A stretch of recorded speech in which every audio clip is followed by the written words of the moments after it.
Please stand for the pledge.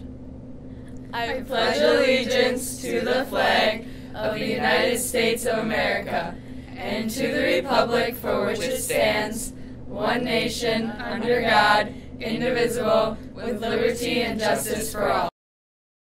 Good morning, Tigers! I'm Yako, this is Abby, and today is Monday, March 5th. It's a B-Day, and grades were posted this weekend. The tutoring lab is open from 3:15 to 4:15 in the lab today. If you have science questions, there are several science teachers there today. It would be a great time to get some extra help. Remember, you don't need to be assigned to attend. For those who are assigned, remember that there are only 3 days offered this week. Wednesday is a staff meeting, so the lab is closed. Speaking of Wednesday, we've all got a chance to hear a speaker from CCU. Want to take control of your cash? A representative from CCU speaks in the LMC during Focus on Wednesday. He'll follow up on his last presentation and talk about good ways to start building credit as a young person. This is another future-related announcement. It's about the ASVAB.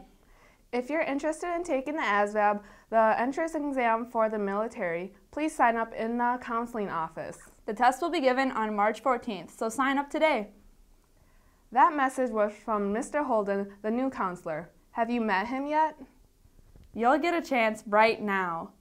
My name is Mr. Holden, and I'm the new school counselor here at BRFHS for last names A through K, students with last names A through K. So I went to college actually for art and had no clue what I wanted to do after I graduated. I had no plans, I just wanted to get a college degree. When I did, I graduated during the economic downturn, and there's nothing more difficult about finding a job during the economic downturn than with an art degree. So I started teaching art at the Boys and Girls Club and really fell in love with it, fell in love with working with youth. So started to work my way up, became a director of different after-school programs at the Boys and Girls Club Green Bay. That's when I decided to pursue my master's in counseling.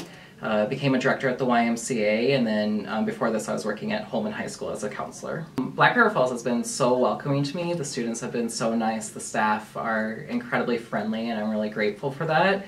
I'm not gonna lie, it was a little tough leaving Holman, telling the students that I was gonna be leaving even though I was only there for a short time. Just because you build relationships and students that you really care for. But I'm really excited for this and to be here for a really long time. 3 of my favorite things about BRFHS.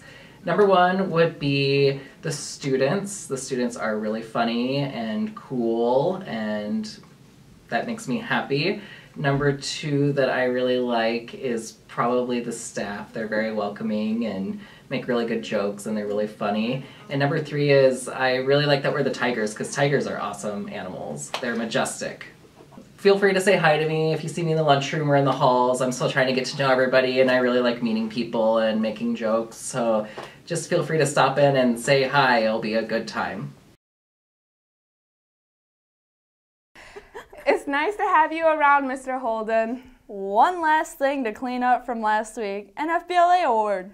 Congrats to Kayla Marichek, who achieved the title of fastest Kier at BRFHS at the rate of 77 words per minute with 0 errors. Savannah Palomola earned 2nd place at 53 words per minute with 0 errors. McKenna Aldak earned 3rd place with 45 words per minute. Nice job! We've got 3 birthdays today. Joshua Kerbatable, Dakota Ledbetter, and Ruth Wise all have birthdays today. Happy birthday, everyone! We've also got one last response to the shooting at Parkland High School. This one is from Kaylana Prevenow, and before you see it, we'll say goodbye. Have a great day, Tigers!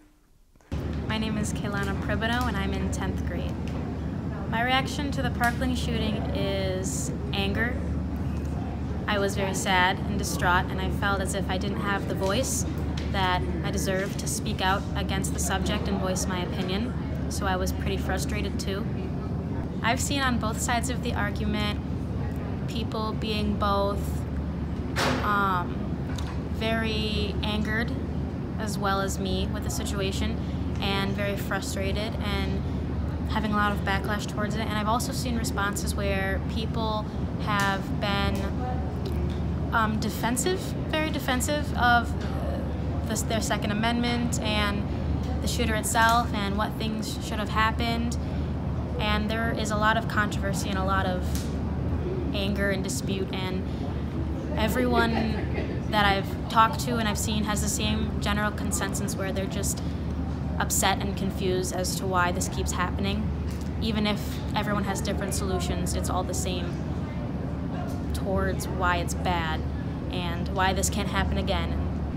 The movement, in my opinion, does mark a turning point.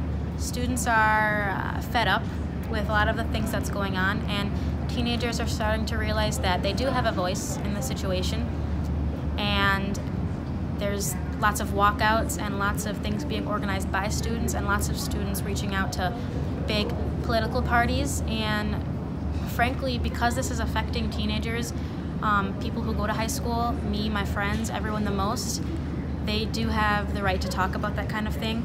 And so yes, I do think that it's going to cause some turmoil, it already has, and some things to change.